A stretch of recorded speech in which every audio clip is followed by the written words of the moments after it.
আপনি কি অস্বাভাবিকভাবে ঘামেন? খুব সহজ কাজেও প্রচুর ঘাম হয়?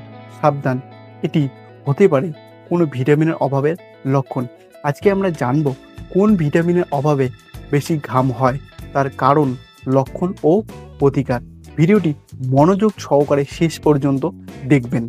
কোন ভিটামিনের অভাবে ঘাম বেশি হয়? ঘাম বেশি হওয়ার সাধারণ কারণ হিসেবে হতে পারে ভিটামিন ডি এর অভাব।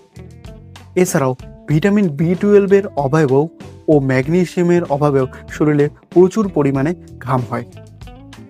লক্ষণ: রাতে ঘাম, হাত পা ঘেমে যাওয়া, মাথার ঘাম, শরীর দুর্বল ও ক্লান্তি।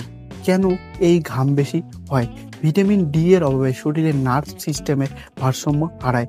এটি ঘাম গ্রন্থির উপর প্রভাব ফেলে। অন্যান্য কারণ: হরমোনের ভারসাম্যহীনতা, মানসিক চাপ বা অ্যাংজাইটি, ডায়াবেটিস। প্রতিকার: 1 নম্বর, সূর্যালোক গ্রহণ প্রতিদিন 20 মিনিট।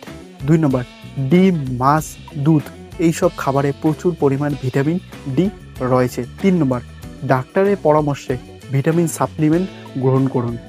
4 নম্বর, মেডিটেশন ও হাইড্রেশন ঘাম কমাতে সাহায্য করে। ভিটামিনের অভাব বুঝে তা পূরণ করলে ঘামের সমস্যা অনেকটাই কমে যায়।